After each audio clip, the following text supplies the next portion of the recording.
Around Dodge City and in the territory on west, there's just one way to handle the killers and the spoilers, and that's with a U.S. Marshal and the smell of gun smoke.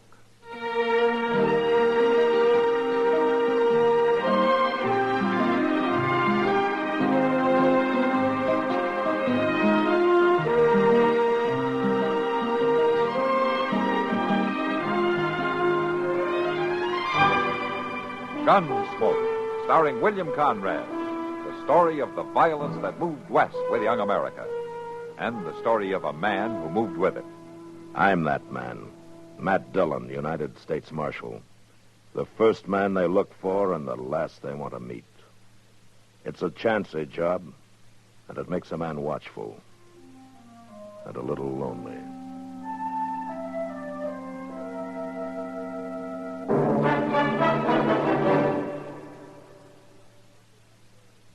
This is Frank Knight speaking for the world's most honored watch, Longines. When the West was being won, Longines was there. Old records show sales of Longines watches in the silver mining towns of Colorado and Nevada, the gold mining areas of California. A fine gold watch, preferably a Longines, was one of the first luxuries purchased by a lucky prospector, for then, as now, the name Longines identified the world's most honored watch. Longines watches won their first World's Fair grand prize in 1878, won grand prizes in Paris, Brussels, Philadelphia, and at many other places. Right now, Longines watches are winning comparable successes in the accuracy competitions in European national observatories.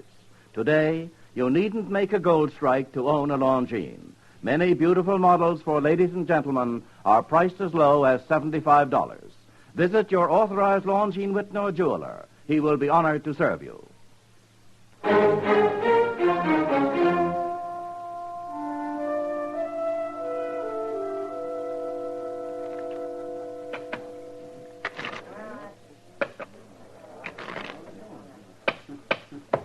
All right, cut the cards.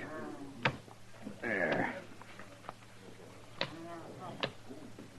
All right, get it up, young fella. Get your money on a table. Look, mister, You're holding up that game. You want cards or don't you? Yes, I want them. Well, let's see your money. Well,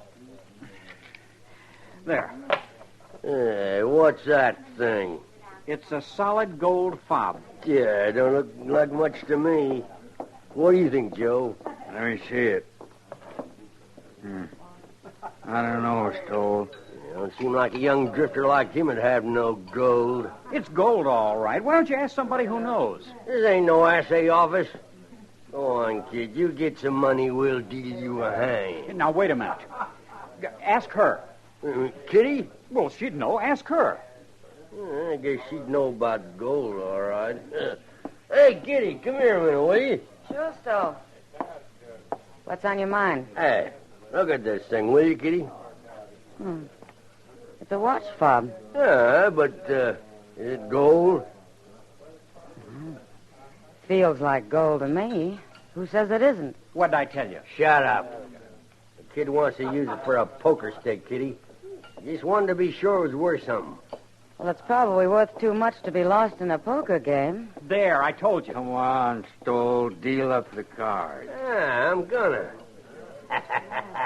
I'm beginning to feel lucky all at once.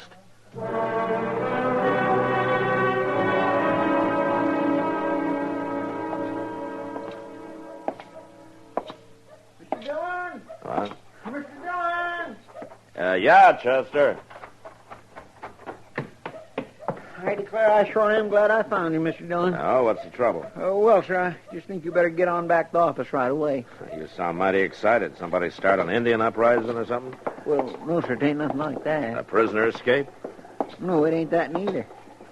Well, you are going to tell me what it is. Yes, sir. Hey, it's that lady. What lady? Why, that lady sitting there waiting for you in the office. Well, who is she, Chester? She wouldn't tell me, Mr. Dillon. She wouldn't tell me nothing. She's just sitting there fanning herself straight as a ramrod, claiming she wants to see the marshal and where is he at and why ain't he tend to his office. And All right, Chester. I'll see to it. How are we going to handle her? I'll handle it, Chester. Well, yes, sir, I know, but how? Well, the first thing is you're going to go for the mail. For the... Again? That's right. I already got it, Mr. Dillon. I brung it early this morning. Don't you remember that? Well, you never know, Chester. They might have forgot to give you some of it. Go on. They ain't been but 2 circles this Go whole- on, Chester. No. Yes, sir. I'll be back directly.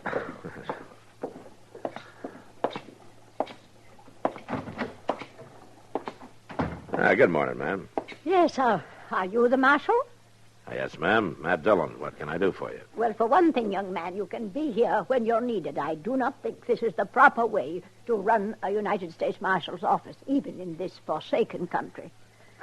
Well, even United States Marshals have to eat sometimes, ma'am. That's so. Yes, now, do you know who I am? No, ma'am, I don't. Is there any reason why I should? Most people do. I am Mrs. Junius Chamberlain. My husband was the late Senator Chamberlain. Well, I'm glad to meet you, Miss Chamberlain. I require your assistance. Oh, how's that? I have come to Dodge City in search of my grandson. I want you to find him. Well, maybe you better tell me a little more about it, Miss Chamberlain. Has he done anything? Done anything? What do you mean, has he done anything? I mean, is he wanted? Why, of course he's wanted. That's what I'm telling you. I want him to come home and forget this nonsense about the West. He is wanted back at Yale College, where he belongs. Oh, I guess we're talking about different things, ma'am. What I want to know is, has he broken the law? Certainly not. Chamberlains don't break the law, Marshal Dillon. And Junius is a Chamberlain. Junius Chamberlain III. I don't think you need a U.S. Marshal, ma'am. What do you mean? Well, if your grandson hasn't broken the law... You often find people, do you not? Yes, ma'am, I You do. have but- men and horses at your disposal. You have the authority to organize a search party. Oh, I have the authority, all Well, I right. want you to use it. I want you to organize a search at once. Miss Chamberlain... I want you to find my grandson. I see no need to say more. Well, there's a need for me to say more. I can't organize the kind of a search that you're talking about. Why not? You are the marshal, are you not? I'm the marshal, all right, ma'am, and you may find it hard to believe, but my job has a lot more to it than riding off after a boy wanted by Yale College. Why, how dare you? Now, the marshal's office can't close down to look for ever stray, Miss Chamberlain. I have great influence in Washington. Well, it's too bad, ma'am, that you don't have more influence with your grandson. You refuse to help me, then?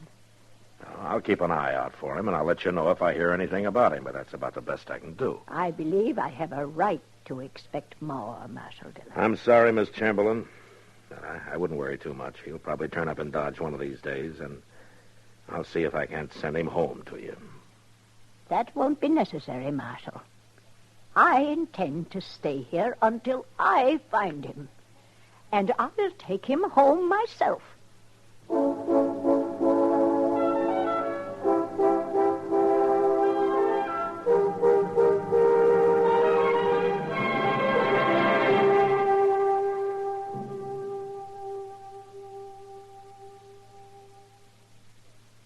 Sociable, up-to-date, debonair.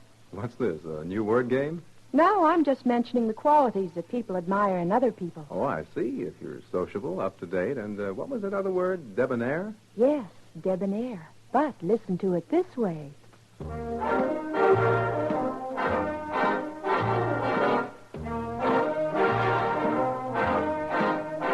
Be sociable, look smart, keep up to date with Pepsi, drink light, refreshing Pepsi, stay young and fair and debonair, be sociable, have a Pepsi.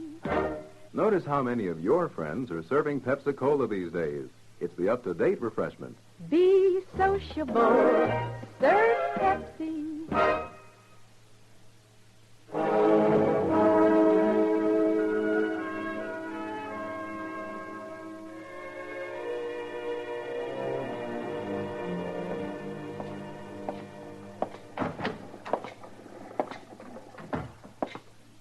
Hello, Ma. Hi, Kitty.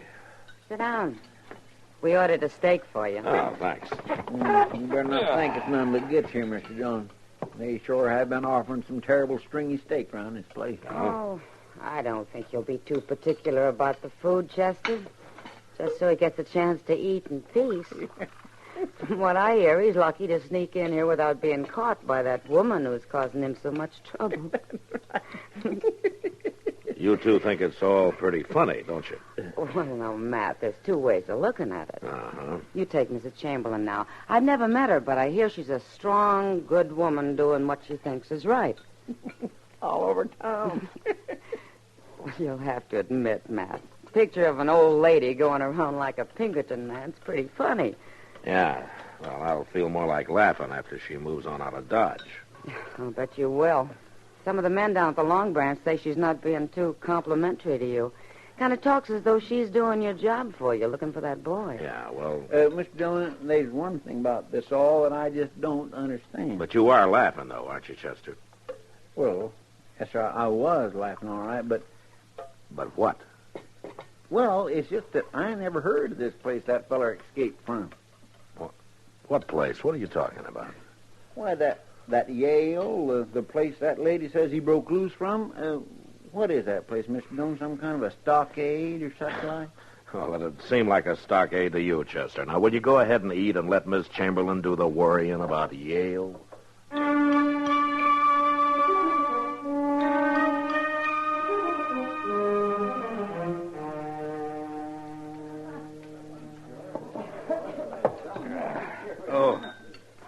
It ain't so. What ain't so? Turn around and look. I swear there was an old lady over there standing in the doorway, big as life. Yeah. Good glory. She's coming on like a stern wheeler. Man just ain't safe nowheres no more. Barkeep? Oh, barkeep, Yes, ma'am. do you own this establishment? Well, not exactly, ma'am. That is, Then I wonder if you'd be good enough to summon the proprietor. Well, you see, ma'am... Is he not here? Well, I tell you... Never mind, Sam. I'll take care of him. All right, Miss Kitty. My name's Kitty Russell. What can I do for you? I was asking for the proprietor. I wasn't expecting you. Well, I wasn't exactly expecting you either, but I'm the proprietor. Oh, isn't that odd? Not especially. You're very direct, aren't you? I have to be. Yes, well, I like directness. I'll come to the point. I am Mrs. Junius Chamberlain. I've heard of you, Mrs. Chamberlain. Yes. Miss Russell, I am looking for my grandson. I heard about that, too. I can get no official help from your marshal, so I've had to undertake the task myself. The marshal says his office cannot cope with problems of this nature. Now, Miss Russell, I would appreciate it if you would take this description of my grandson. His name is Junius Chamberlain III. That much I know. I would appreciate it very much if you would keep your eyes open, Miss Russell. I'd like you to let me know if the boy comes into your establishment. Well, eyes open or not, Mrs. Chamberlain, I very well might not see him. You'd see him. Junius is a gentleman. I'll be staying at the Dodge House. Good day, Miss Russell. Good day.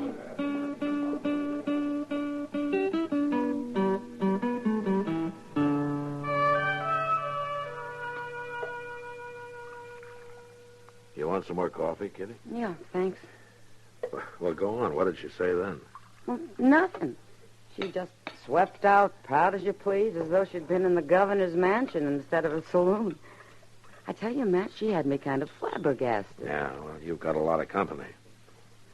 Matt, I'm not sure, of course, but I think I did see her grandson. Oh? When was this? About a week ago. Well, did he tell you his name? No, he didn't, Matt, and that's why I didn't say anything to the woman about it. Anyway, I don't know where the boy is now. Well, what makes you think it was young Chamberlain? You remember me telling you about Lou Stoll calling me over to a poker game to tell him whether a watch fob was pure gold or not? Yeah. You told him you thought it was. Well, since I saw Mrs. Chamberlain, I haven't been able to get that watch fob out of my mind. Well, why is that? It had a design on it, Matt. A family crest or something like that. And Mrs. Chamberlain was wearing a pin with the same design on it. I could swear to it. Well, I'm glad you didn't. Huh? Why? Miss Chamberlain would probably have had the cavalry out looking for the boy by now. Oh, Matt, the boy means a great deal to his grandmother. I don't think you should joke about it. I'm not joking, Kitty. I don't see anything funny about the whole thing.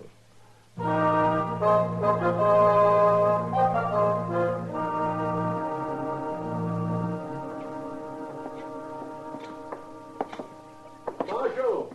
Marshal Gunn!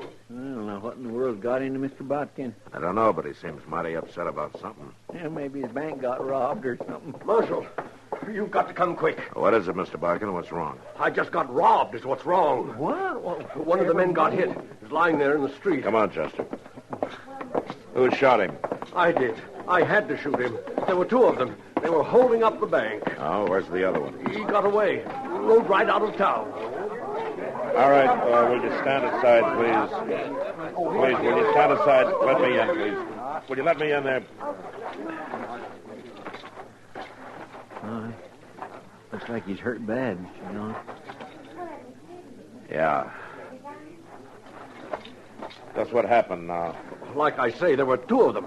Came into the bank. Guns drawn. Demanded the money. I shot at them. I don't think I hit the other one. You sure didn't miss this one.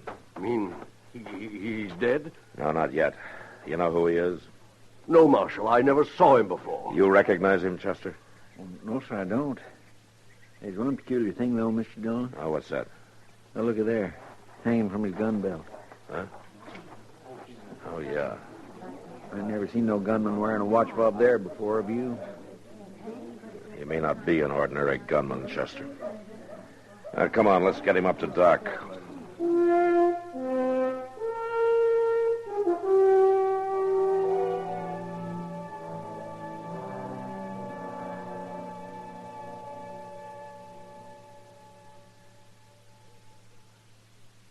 There have been some mighty interesting developments in recent chapters of CBS Radio's Ma Perkins, but this is not news to her fans. The story of Rushville Center's favorite citizen, her relatives and friends, has captured the attention of listeners across the nation for many years. For millions of listeners each Monday through Friday, the daytime hours bring no less than 7 absorbing true-to-life dramas, including the story of Ma Perkins on CBS Radio. Besides Ma, you can enjoy such longtime favorites as The Romance of Helen Trent, Young Dr. Malone, The Right to Happiness, The Couple Next Door, Whispering Streets, and The Second Mrs. Burton. There are good habits and bad, but one that recommends itself highly is that of listening while you work. Listening to this winning 7 combination for daytime drama each Monday through Friday. Work won't evaporate like magic, but it will go along at a higher momentum when keeping company with CBS Radio's winning 7 combination of entertaining serial dramas. Exclusively yours on this station in your area.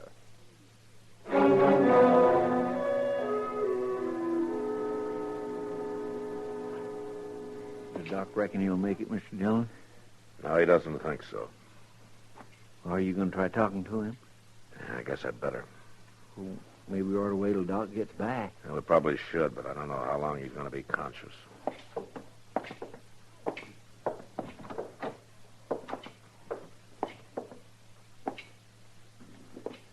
Chamberlain? Chamberlain, can you hear me? What? I'm Marshal Dillon. I'd like to ask you a couple of questions. What did you call me? Chamberlain. Isn't that your name? I ain't got nothing to do with that name, Marshal. There's no need to hide anything now. I may be dying, but I ain't afeared. Anybody by the name of Chamberlain, he's afeared. He's yellow-livered. How did you get this watch fob? I won it off him. I won it fair, Marshal. And I wore it for luck. He'd run off and let me get shot. Some luck. You mean Chamberlain was with you in the bank? Yeah, he was with me. He wouldn't stand and fight. He ran.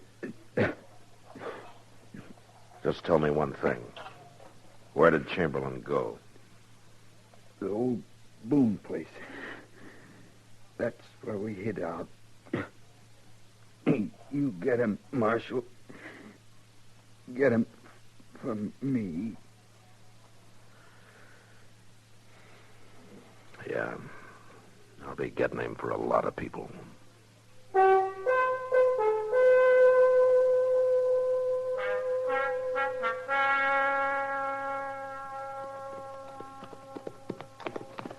Mr. Dillon, Yeah, Chester. don't you think it's an awful mean day to go out hunting a man? They're all mean, Chester. Well, I know that, but if it was nice and cool and pretty... If it was nice and cool and pretty, you wouldn't want to be working at all. Now, will you quit complaining? Well, I ain't complaining. Well, I'm glad to hear that. I'm not in any frame of mind to listen to you. Hey, Mr. Dillon, ain't it kind of funny that nobody ain't found out who that dead gunman is yet? Well, he was much more interested in telling me who he wasn't than who he was. No wonder why. He didn't want to be mistaken for a Chamberlain. Now, there's the Boone place. Come on. We'll ride right up to the house, Chester. You cover me as I go in. I don't think there's going to be any trouble. All right, sir. All right, you stay with the horses.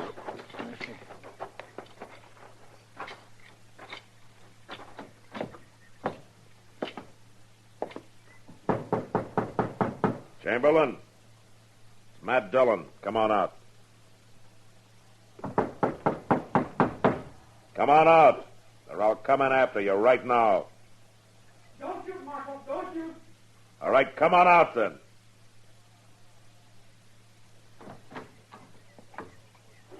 All the way out.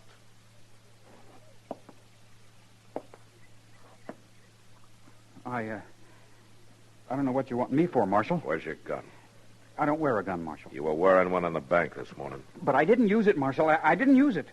I didn't steal anything. I didn't hurt anybody. I just rode right out of town. Now you can ride right back in again. But you haven't any right to do this to me, Marshal. I didn't do anything. That's just what your partner said. Now, come on, Chamberlain. Get on your horse.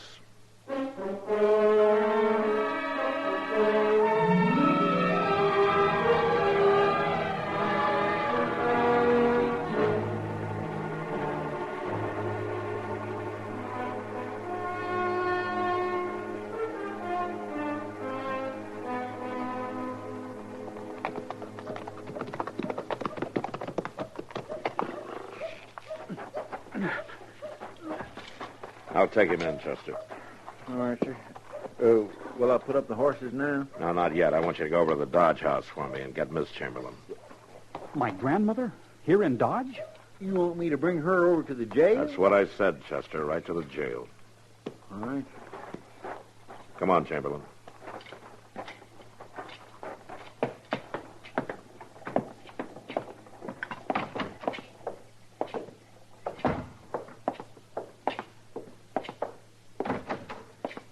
My grandmother's a determined woman. She has a lot of influence in Washington. All right, get in there.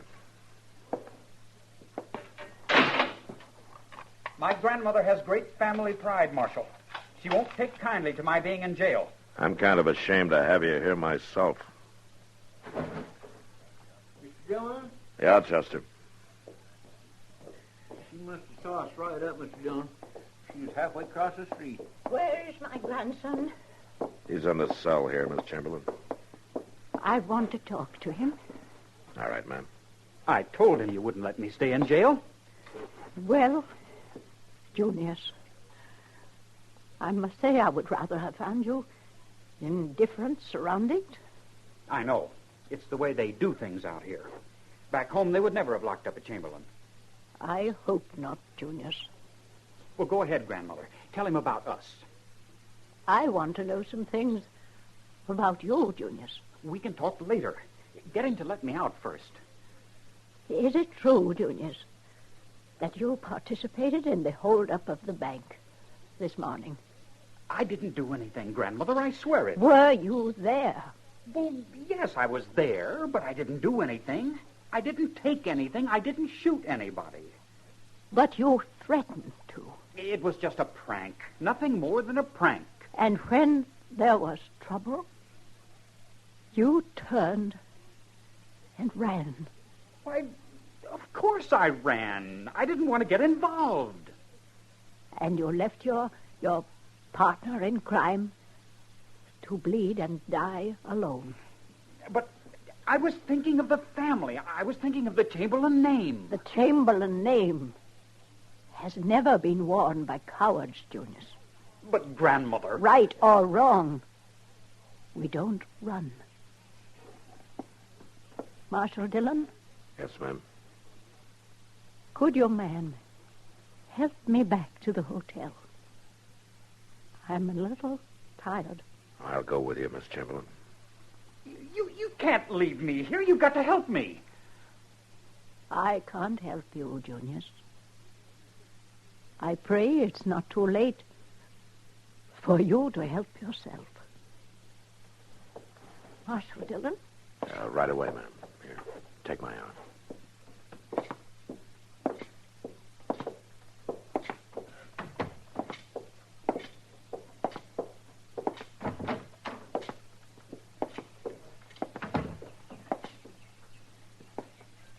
Marshal, will they be severe with him? Well, he'll have a sentence to serve, ma'am. But as he said, he didn't really hurt anybody. Except you.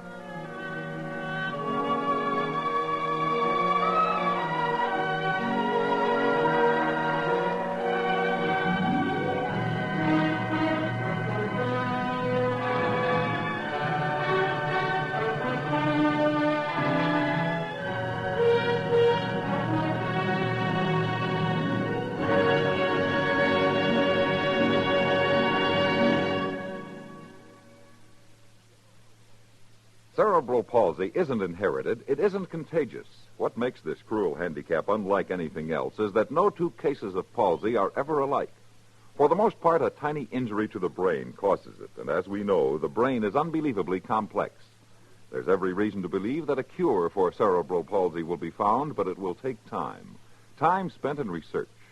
You can shorten this time by contributing your support to a concentrated medical research program. Somewhere in America, cerebral palsy strikes some child every 53 minutes every day of the year. It can happen in any family to anyone. United Cerebral Palsy is fighting this relentless 53-minute timetable, but this fight needs your help. Won't you join the 53-minute march on cerebral palsy? Mail your contribution today. Address it to Palsy, care of your local postmaster. That's Palsy, care of your local postmaster.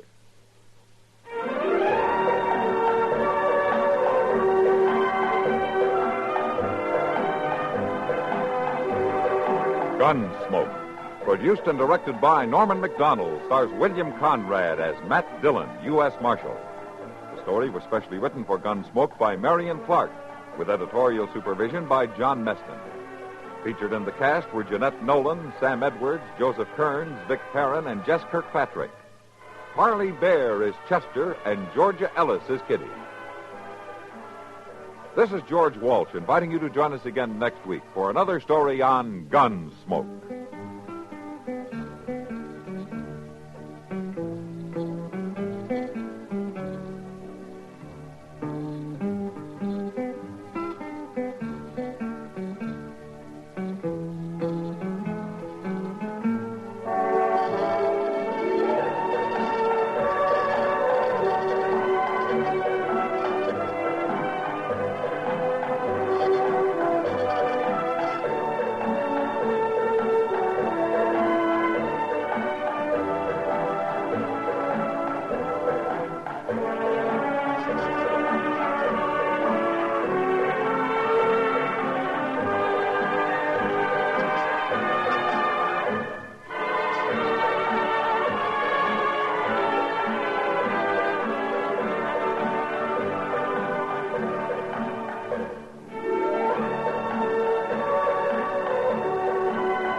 You've been listening to the OTR Gold Network. Find more classic radio at otrgold.com.